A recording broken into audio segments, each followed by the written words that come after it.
I'm going to start by introducing the first speaker that we have today for our first keynote of the event. And let me introduce you at this point to Frank. So Frank Hutter is a full professor for machine learning at the Computer Science Department of the University of Freiburg in Germany, as well as a chief expert AutoML at the Bosch Center for Artificial Intelligence. Frank holds a PhD from the University of British Columbia and a diploma from TU Darmstadt. He received the 2010 CAIAC Doctoral Dissertation Award for the best thesis in AI in Canada, and with his co-authors, several, by the way, best paper awards and prizes in international competitions on machine learning, SAT solving, and AI planning. He received the 2016 ERC Starting Grant, a 2018 Google Faculty Research Award, and a 2020 ERC POC Award. And he's a fellow of ELLIS, or ELLIS. Frank is best known for his research on automating machine learning, that's AutoML, including neural architecture, search, and efficient hyperparameter optimization. He co-authored the ICML workshop series on AutoML every year since its inception. In 2014, he's co-authored the prominent AutoML tools, AutoWeka, sklearn, and AutoPyTorch. Won the first AutoML challenges with his team and co-authored the first book on AutoML, and gave a NeurIPS 2018 tutorial on AutoML with over 3,000 attendees. So all of that to say, Frank is considered the probably the world's leading expert on AutoML. He's it's just an honor to have him here, and I'm very, very excited to bring him in. So as we bring Frank in, I will thank you again for joining. And let's give it 1 second here, and Frank will join us for the keynote of the day. Thank you, Frank. All right. Thank you very much. Excellent. And yes, thank you very much for inviting me here. It's my pleasure to speak in front of you. Couple of housekeeping items. So I actually have the slides available here at automl.org/talks. And throughout the talk, all the references I have are actually hyperlinks, so you can directly download the slides and follow along, click on papers that interest you in order to get more details. Now, today I want to talk about, well, AutoML, that is what I do, but mostly also about deep learning and how I see AutoML as leading the way towards the next generation of deep learning. So let's jump right in. Let me start by reflecting on why it is actually that deep learning succeeded.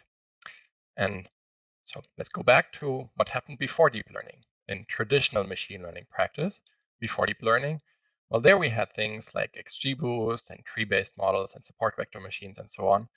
And they worked on manually curated features. So you had some data, and then you needed the domain expert to engineer some features that then you can actually use traditional machine learning on.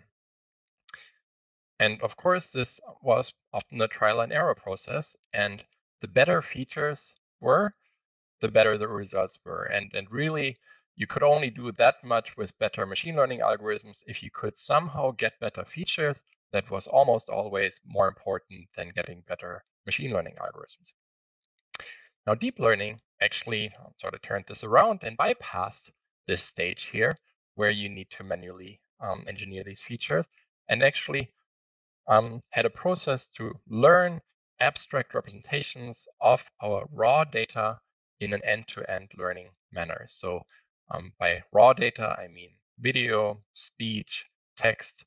These deep learning methods are extremely general. And so now as a deep learner, you can actually directly tackle these different application areas with the same toolkit. And you don't necessarily need a domain expert in each of these domains in order to actually feed you the exact right features. And this, well, saves manual human labor. You don't need to manually do things, in this case, engineer features. That leads to then faster progress. It can be cheaper because humans tend to be expensive when they're experts. And you can actually get better performance because, well, this end-to-end learning learns the features such that afterwards the classifier can actually get you the best performance with these particular features. And those might be different features than a human would manually engineer. So lots of pros of deep learning, but there's of course also some things that are not so great about current deep learning. And that is that, well, this picture here isn't quite complete. We don't directly put in the data and on we go with deep learning, but we still need an expert, now a deep learning expert, who actually chooses the right architecture and hyperparameters for the data at hand. And then you can run deep learning in this end-to-end manner, well, end-to-end in terms of coming up with the abstract representations, learning the features in order to then learn the classifier. But it's only somewhat end-to-end because, well, there is this deep learning expert in the loop choosing architecture and hyperparameters. And as before, well, this is again a trial and error process. Also, deep learning experts are not perfect in choosing the architecture and hyperparameters and need to have a couple of tries in order to actually get good performance for a data set at hand. Furthermore, this end-to-end learning solely aims to optimize a single loss function, and that is typically cross-entropy loss as a surrogate for predictive accuracy. And note that, well, it's a single objective optimization, and in the single objective, there's nothing about fairness, nothing about robustness, model calibration, interpretability, maybe the latency of your predictions, or even just the size of your model. So all of that is not considered in this end-to-end learning. So lots of negatives also. Now, where I hope we can go to is Deep Learning 2.0, where again we can bypass this manual step here and directly indeed now learn in an end-to-end manner. And as before, that would, well, save manual human labor, get us faster progress, be cheaper, and yield better performance by doing this all in an end-to-end fashion. And well, so we don't rely on the DL expert anymore. And so this is sort of has been the traditional pitch of AutoML.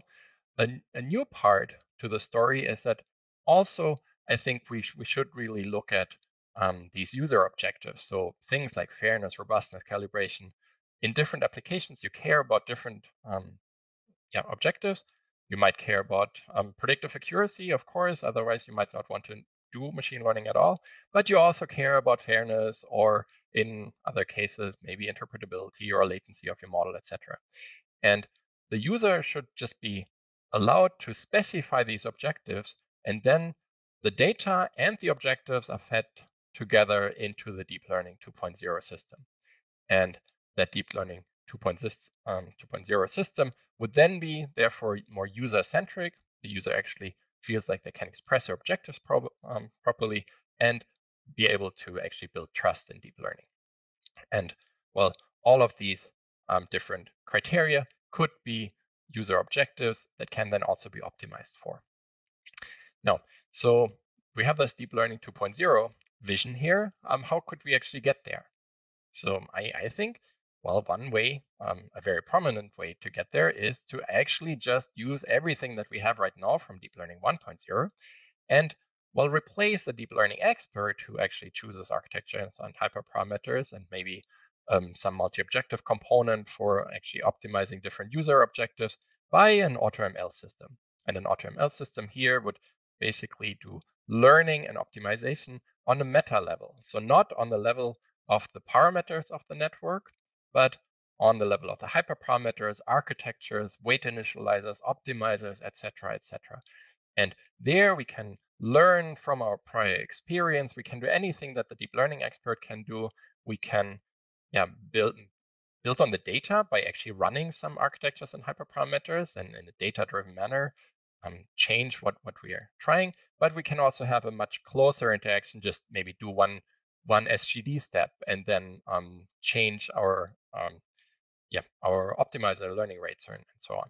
So this doesn't have to be a black box interface here to this deep learning 1.0, and therefore can actually also be very efficient.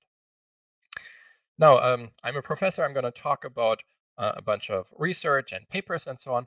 But before that, let me give you one slide on Deep Learning 2.0 from a business perspective. So I see Deep Learning 2.0 as deep learning for everyone, deep learning for the masses. And why is that? Well, it requires no machine learning knowledge to use. It provides a clean interface for users to specify their objectives. And, well, there is no need for this expensive deep learning expert in the inner loop of every single application. And, well, the analogy here would be, for example, well, deep learning is growing up.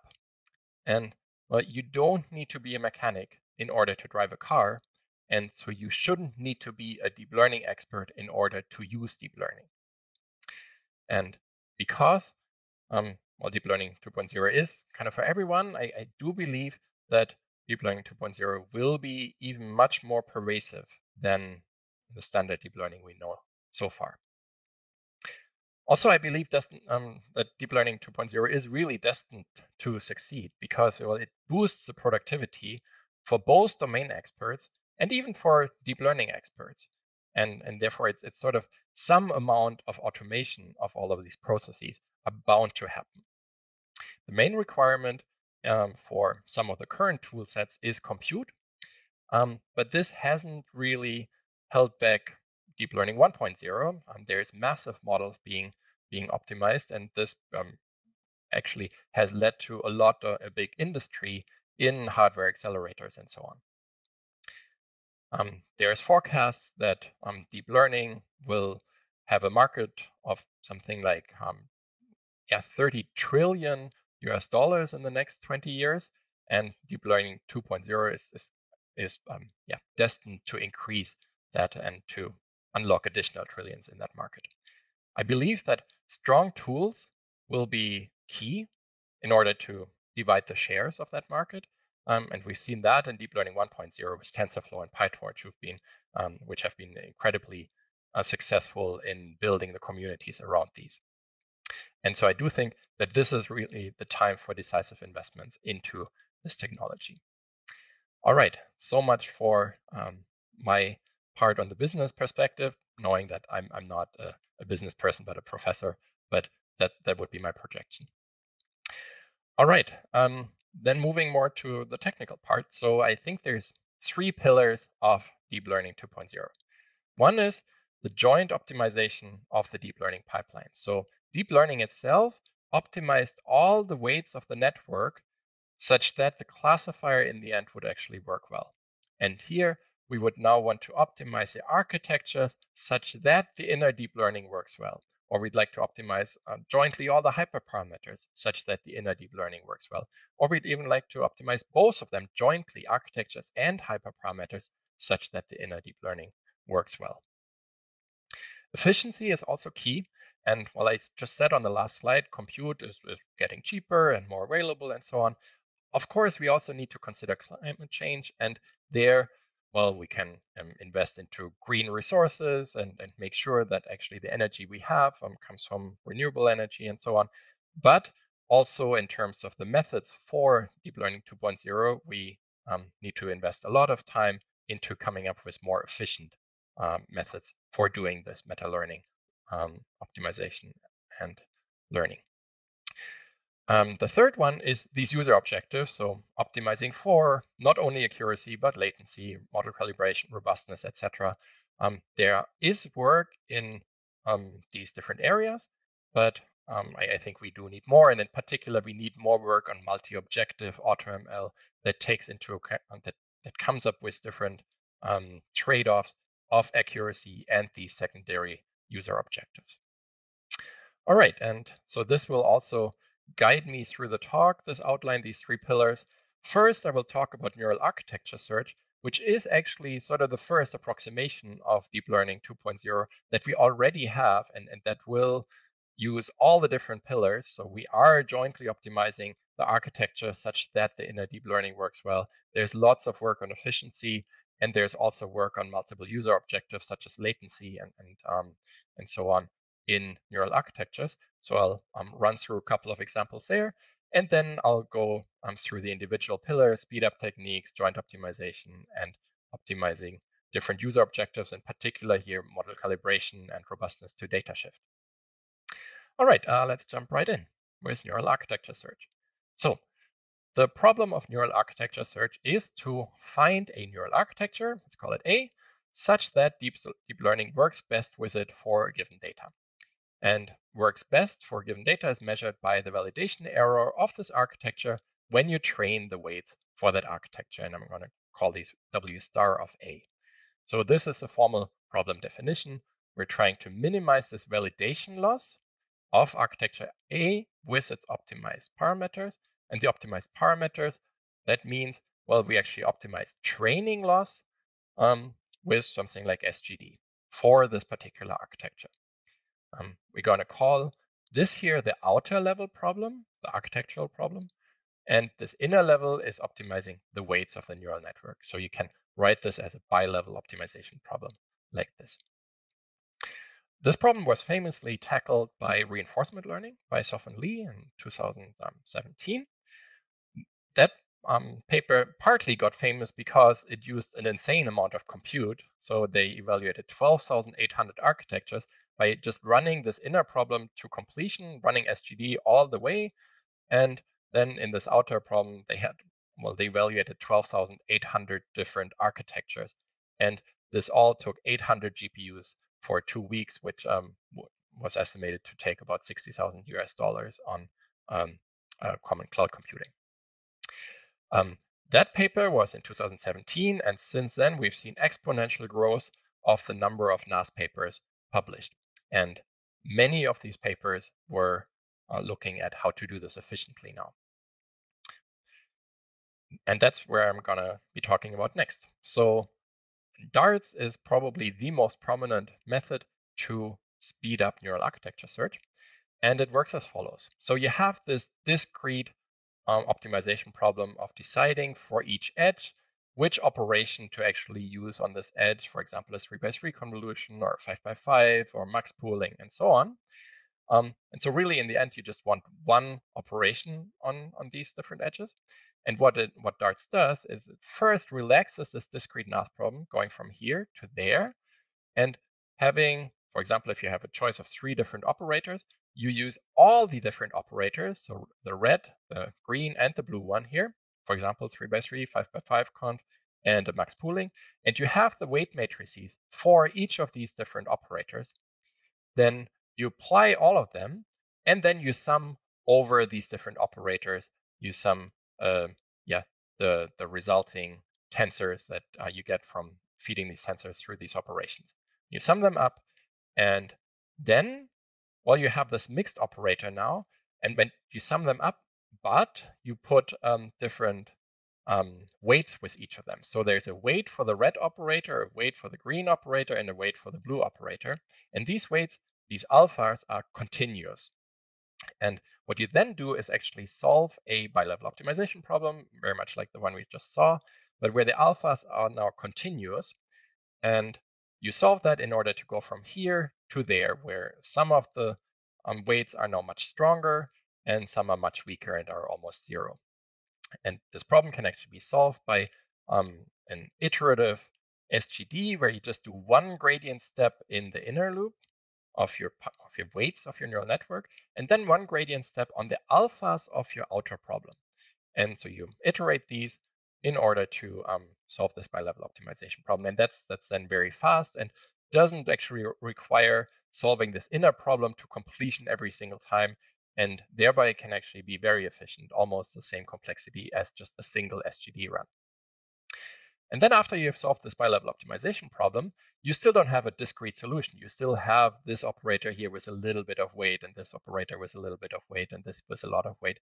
And in the end, you simply discretize this to obtain a single architecture by taking the most prominent edges in here and deleting the rest. And then you have a relatively small architecture that now doesn't have the extra memory of having these additional operators. All right, so that's DARTS in a nutshell. And DARTS is actually very cool. It can work very well. And we used it already in 2019 to get new state-of-the-art results for depth from stereo tasks, where we have an image from a left camera and a right camera, and you want to do depth estimation for each of the individual pixels. This here was a solution with a previous manual solution, a manual solution here by the lab of Thomas Brox here in Freiburg, who had state-of-the-art for this before, who had several PhD students working on this problem for years. And they got this, and then when we actually applied DARTS with them together, we actually got much better performance and a reduced error by 10%. And the runtime was only 2 to 3 times overhead over training a single network. So this goes to show that this can actually lead to better performance than even the deep learning experts who hold state of the art in particular problems. So having said that darts can work extremely well, it can also fail extremely badly. And so we showed that in a paper last year at iClear, that darts often fails horribly, returning architectures like this one where just every connection is just a skip connect. And it consistently did that over 12 different NAS benchmarks for different search spaces on 3 different data sets. And the question is, why does this happen? And we looked into it. It is not the bi-level optimization. That actually was fine. So here we have the one-shot validation error over time. That goes down nicely over the search, even though there's no theoretical guarantees for that, but that was not the problem. The problem was that it actually runs into a relatively sharp local minima in the architectural space of the alphas. So here we look at the dominant eigenvalue in the architectural space, and we see that going up over time.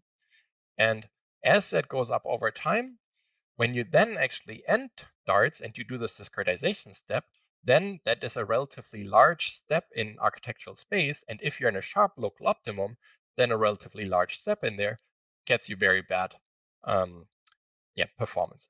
And that is why we see, when we look at test error, we see this clear overfitting. In the beginning, it's actually fine, and then it gets worse over time as darts runs into sharper local optima. This can be fixed by, well, using the standard techniques to get to wider local minima, namely regularization. So you can use early stopping based on some estimate of the curvature, or you can also regularize your inner problem, or you can use scheduled drop path. A lot of different regularizers work. And this then gets you much better performance than without this regularization. There's lots of follow-up works on this that is really nice, including outstanding paper award at iClear this year. This is a really rich area of making these gradient-based NAS approaches more robust and reliable. They have the benefit that they are already very fast. We just need to make them more robust. All right, so that was the efficiency of NAS. Let me get to the multi-objective nature of NAS. So there is this field of hardware-aware neural architecture search.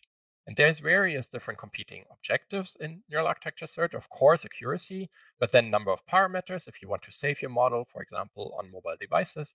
There's a multiply add operations, and very importantly, there's test time latency. So if you have a neural architecture on a sensor in some car that's autonomously driving around, you don't want it to take 10 milliseconds to classify a new picture, but maybe just 1 millisecond so that it can react very quickly. And different architectures give you different trade-offs. So here we, for example, see the NASNet that came out of reinforcement learning for neural architecture search, the Sofen Lee paper, is actually very bad in latency compared to something like MobileNet. It is actually slightly better in terms of the number of parameters.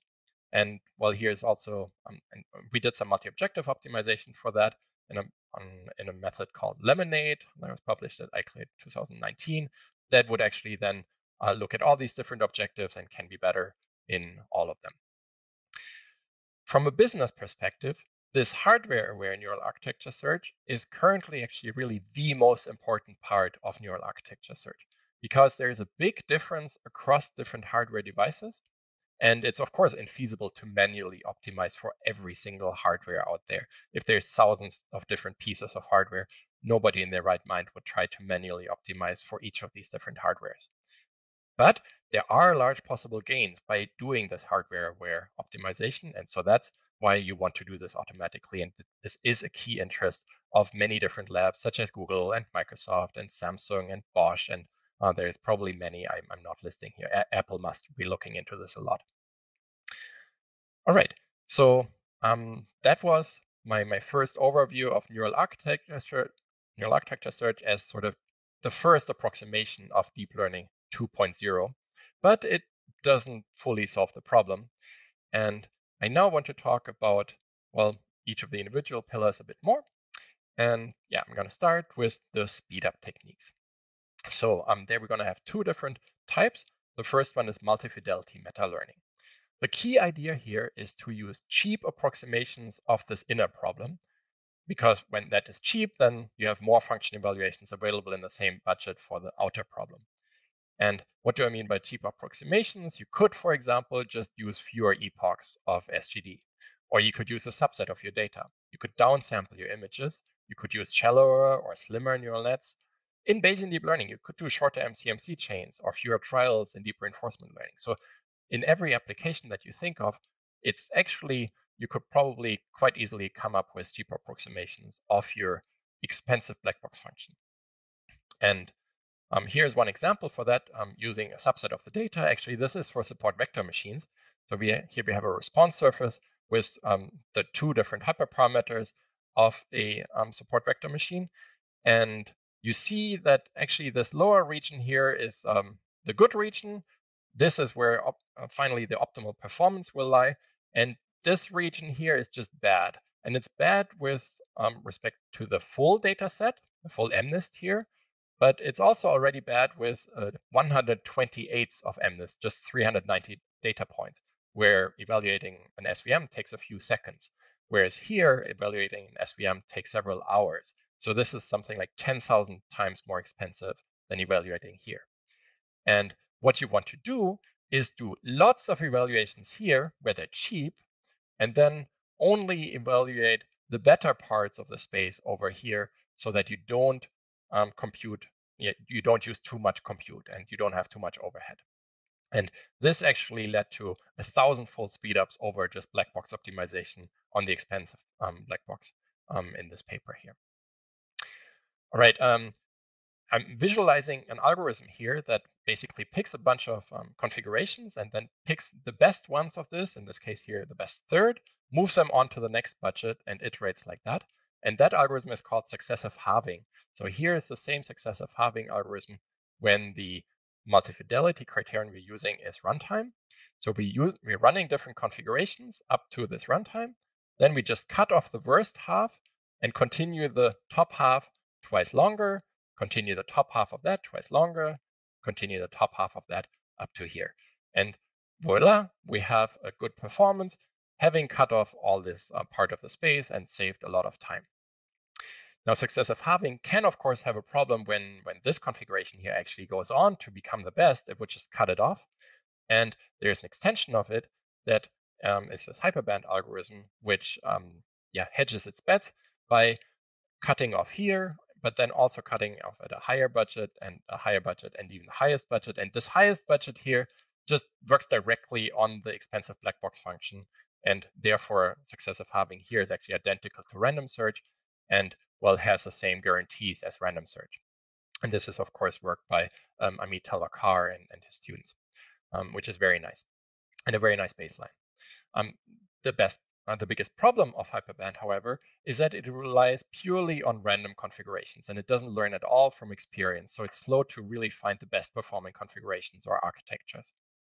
And what we did is to actually use Bayesian optimization in order to select the configurations, and that resulted in this BO, so Bayesian optimization Hyperband variant that has been our robust workhorse for the last couple of years for doing multi-fidelity optimization. This year, we actually came up with a successor that's actually a lot faster than Bob and can actually also yield up to 1,000-fold speedups over random search and also substantial speedups over Bob. Hyperparameter optimization can be important.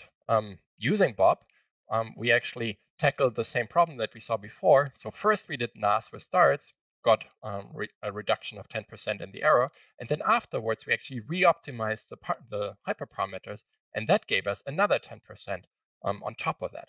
So really, there's this interaction of neural architectures and hyperparameters, and we can exploit that by optimizing both of these. Okay, that was the first speedup technique. The second one is you can meta-learn across data sets. And what we did here is we basically found a set of K configurations that would minimize the error that successive halving will have when you run this with a base level of SGD. And that actually led to about 100-fold speedups over doing the optimization from scratch on a new data set, and we use that in AutoScaler 2.0 to win the second AutoML challenge. All right, so that was multi-fidelity meta-learning. And the second speed-up technique is to take into account priors of the user. So here we want to exploit that users actually often have some sort of prior where the optimal hyperparameter setting is. For example, if you use Adam, you typically know, yeah, learning rates are good around 1e minus 3. And that is a prior you can't directly put into Bayesian optimization, because Bayesian optimization wants a prior of the form P of f given x rather than P of x being a good hyperparameter setting. So this doesn't directly go in here, but we put it in there by actually modifying the acquisition function a of x to simply multiply that with the prior belief of x being a good hyperparameter. So this is a really simple idea. And well, we decay this prior over time a little bit in order to also guard against the prior being sometimes misleading. And then we can prove that this algorithm still has the same asymptotic convergence as vanilla Bayesian optimization. And it's really this trivial change of Bayesian optimization by just multiplying this prior belief in here. And it can lead to very substantial speedups over standard Bayesian optimization. So yeah, in this UNet case, 2.5 speedup, and ImageNet 12.5 fold speedups. And in both cases, actually broke the records for these data sets based on top of yeah, the published best baselines for this. And this is really a speedup technique that also should be of interest to deep learning experts who often actually optimize their hyperparameters manually because they don't actually have a lot of compute, but they're leaving performance potential on the table. And using this here, they could actually say, well, these are my priors. This is what I would try manually. And then this Bayesian optimization with this prior belief can go in and take that into account and get yet better performance than the humans would get manually. All right. Yeah, that concludes the speedup part. Now, just very briefly, I want to show some applications of these speedup parts in joint optimizations of neural architectures and hyperparameters and of deep learning regularizers. So where we optimize more than one component at a time. We've been doing joint neural architecture search on hyperparameter optimization really since 2015, where we did it with Bayesian optimization based on Theano. And even back then already won several data sets against human experts. One data set here was around 55,000 data points, where we got an area under the curve score of 0.9. And the best teams of deep learning experts within a time frame of 2 months, really running like a Kaggle competition, only got AUC of 0.8. And so to the best of my knowledge, this is the first automated deep learning system that actually ever won a machine learning competition data set against human experts. And we've been upgrading this, of course, over time. Nowadays, we use PyTorch. Nowadays, we have efficiency by doing this multi-fidelity optimization and by doing meta-learning across data sets. And we have a paper in this year's TPAMI where we showed that AutoPyTorch then actually also does do a lot better than AutoKeras, AutoScaler 1.0, and HyperOpt sklearn. So yeah, these speedup techniques also directly give you better performance in AutoML and AutoDL. You can also do joint neural architecture search and hyperparameter optimization in deep reinforcement learning, which is actually very sensitive to its hyperparameters. And we did this in 2 cases. In one, we actually did NAS and HPO and also optimized the MDP formulation of the problem, such that, or in a deep learning, in a deep reinforcement learning in this case, which used PPO, actually yielded good performance. And this gave us clear new state-of-the-art performance, in particular 1,700 times faster in this particular problem of RNA design. And this was done by 2 undergrads who hadn't touched reinforcement learning before. So really this automated way of optimizing all these hyperparameters and so on really lets you guard against all the brittleness of reinforcement learning. We've also done this in off-policy RL by combining evolutionary search and standard RL to adapt the neural architecture and the hyperparameters over time. So while the algorithm is running, we do just one step of the evolutionary search, change our hyperparameters a bit, change the architecture a bit, then do a step of reinforcement learning and iterate that. And we here used a shared replay buffer and actually got 10 times more sample efficient than this popular population-based training by DeepMind. But we also did it not only for the hyperparameters, but also for the neural architecture. So again, very jointly optimizing all the components in the deep learning pipeline. All right, and the second one is optimizing different deep learning regularizers. So here we jointly optimized 13 different regularizers and their internal hyperparameters, again, such that the inner deep learning loop then yields good results. And we did this on tabular data, where, well, as you probably know, traditional machine learning methods such as XGBoost are really known to outperform deep learning. So this can be seen as the last castle that isn't occupied by deep learning, where deep learning hasn't really delivered as well as for speech recognition and computer vision and NLP and so on. But in this case here, Deep Learning 2.0 actually allowed us to get new state-of-the-art performance for tabular data. And for the first time to actually hands down outperform XGBoost across 31 different data sets. And that was even though we used a very simple architecture, MLP.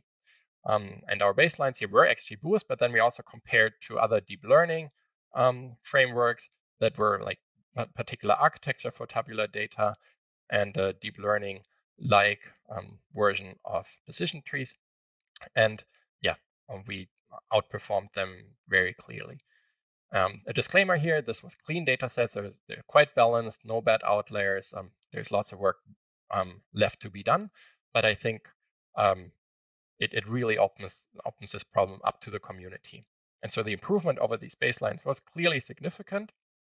And surprisingly, also the anytime performance was really great. Even after only 15 minutes, the ranks were already better for these regularization cocktails. And after 100 hours, they were very far apart.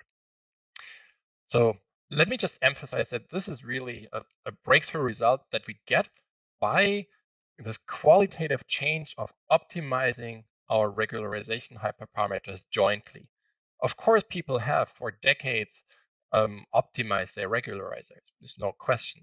But taking all of them together and optimizing them jointly, it's not a hard idea, but people haven't really been doing that, and people haven't really focused on this. And this AutoML perspective has really now, for the first time, led to a qualitative change in what is state of the art for tabular data. Namely, now it is deep learning, and this, of course, opens a garden of delights and a huge market for deep learning in data science, where people will, I think, over time use more and more deep learning now and less XGBoost. All right, that brings me to the last point where I briefly want to talk about optimizing different user objectives, and in this particular case, model calibration and robustness to data shift. So this is motivated by the fact that assembling of neural networks actually often improves the performance of these networks, in particular with respect to predictive uncertainty estimation. But if you just assemble your neural networks by rerunning SGD a bunch of times and running into different local minima, what you leave on the table is actually diversity that could stem from using different architectures. And diversity is really key for getting good ensemble performance. So here we use neural architecture search in order to actually search for base learner architectures that optimize this ensemble performance. And this implicitly then actually optimizes the trade-off of diversity and individual performance, and results in us doing better with respect to many different objectives, such as the expected calibration error. So here we have in orange, this is a deep ensemble with the best single architecture that is available in this particular search space here. That has a larger expected calibration error than our neural ensemble search. So there we had the best architecture and then 3 different ensembles with different parameter settings of that architecture. And here we have 3 different architectures with that were also optimized with the same pipeline. We also get smaller errors and smaller negative log likelihood. So it's better in all of these different dimensions. It's not better in this one dimension here, which is this diagnostic, where we just look at the average performance of the individual models. And there, well, this best architecture is, of course, the best because, well, by definition, it is the best because it has the lowest negative log likelihood. So there, these methods are worse, but they compensate by that by having much better diversity and thus also having better negative log likelihood when working together as a team. So again, it's a joint optimization of different components in order to get good performance. A quick visualization of the fact that different architectures yield different, very diverse predictions. So here we have 5 different architectures making predictions. This is a t-SNE plot. And the predictions of the 5 different architectures are clearly clustered in this space. And on the right here, we have the predictions of the best architecture and the predictions of architectures found by neural ensemble search. And we can also use this in order to optimize for robustness under data shift. We, for this, looked at this dataset C410C, C for corrupted, where there were some validation corruptions, such as adding speckle noise or Gaussian blur or spatter or saturation to your images. And so during the search, we just added one of these validation corruptions at random. And then at test time, we used these previously unseen test corruptions. And the result was that we were much more robust to corruptions than deep ensembles. So here, green and red are our results. These 3 here are with deep ensembles, and in particular, the best deep ensembles. They were, well, we were a little bit better for clean data, but then much better for this corrupted data, actually. And so found neural ensembles that were really nice and robust to this data shift. All right, with that, let me wrap up. So I talked about how Deep Learning 2.0 is auto-optimized deep learning for the objectives that the user specifies that we just take into account and optimize for those. It's really a paradigm-changing direction because in Deep Learning 2.0, you could do deep learning projects actually without a deep learning expert in the inner loop. There's some breakthrough results. Deep Learning 2.0 is now also state-of-the-art on tabular data, and it doesn't actually have to be expensive. There's many different speed-up methods. So with that, I'd like to invite you to get involved. We're running the first AutoML conference next year, and all our code is open source. I'd love you to collaborate, send pull requests, file issues, etc. So with that, thank you very much. And happy to take some questions now. Thank you so much, Frank. That's fabulous and very interesting. We do have a couple questions here in the chat. If you could see those there, if you want me to read those out. Just from the top, or? Yeah, if you click on the stage toggle on the right. Where do they start? Ricardo, I have a background in experimental physics in that field. Some key features are nonlinear functions of mass, energy, and velocity that have been figured out by Albert Einstein. I keep a good dose of skepticism that AutoML can figure out the same level of proficiency without the help of programmers trained for years in the field of application. Yeah, I'm definitely not saying here that we should replace the domain experts who know about features. This was a part where we went from machine learning to deep learning that got rid of the domain experts. And I'm trying to get back to get the domain experts back in the loop and actually specify these user objectives. And of course, they could also put their features into this data here, right? There's nothing holding them back for specifying good features that they think are relevant for the data. And then, well, what I don't think that the domain expert needs to know about is how do you actually really need to set the stupid learning rate and this batch size and these 13 different regularization methods. I think that we want to move past, and we want to have the domain expert really be able to focus on the stuff they're good at, and that is, specifying what is the right data and what are my user objectives. So yeah, I actually very much agree. Thank you. Yeah, when we say tabular data, we contrast it against image, NLP, etc. Yes, exactly. So tabular data, just for example, data from a bank. You have, it's not raw data. It's already, you have manually curated features already, and the features don't need to be learned by representation learning. Next question is time series formulated in tabular feature space still considered tabular under that context? Good question, but I would say yes. I would say these methods here don't directly apply, but they could be made to apply quite directly by actually putting some recurrent, like allowing the AutoML tool to have some recurrency or some transformers in there. Then they should also be directly applicable to time series. But that is one of the extensions that I think, well, I mentioned this result that deep learning now works really well there, opening up a garden of delights. I think, well, a garden of delights also in the way of writing hundreds of follow-up papers. Now deep learning also works best for time series and tabular data, etc. All right, next question. Is it possible with neural architecture search or neural ensemble search to ascribe model performance improvements to individual architectural components? Very good question. That's very helpful.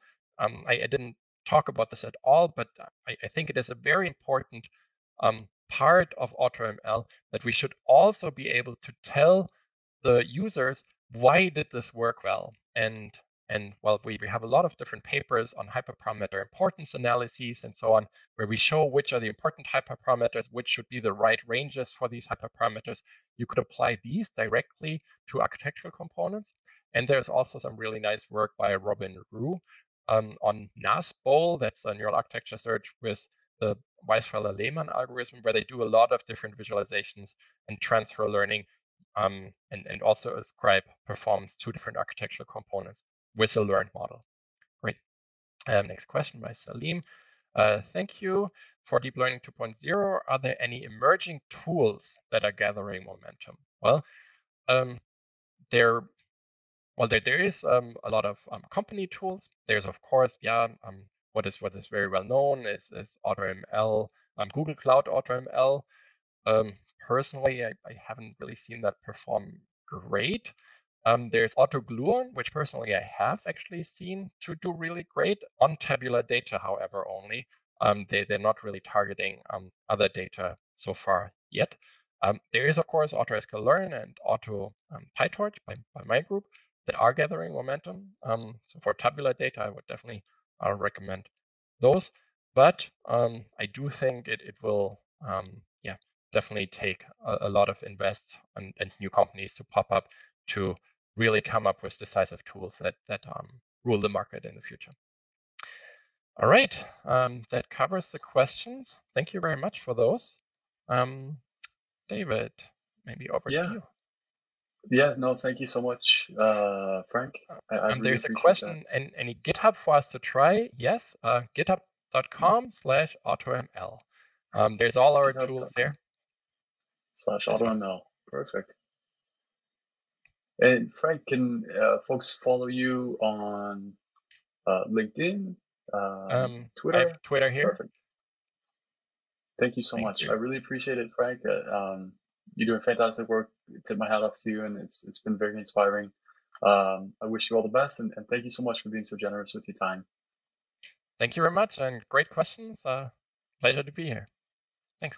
Yeah, and for those who are continuing on with us here, in about 5 minutes' time, we'll be joined with 3 speakers in different breakout sessions, so you can see some really cool applications, case studies from different folks in the industry, as well as Adam Harvey, who's going to be discussing some computer vision sort of red flags for researchers using computer vision data in particular. So we will end at that. Thank you so much. I see some thank yous coming through in the chat. Really appreciate you guys chiming in here. And we'll leave it at that, and we'll see you in a couple minutes in the breakout rooms. See you soon.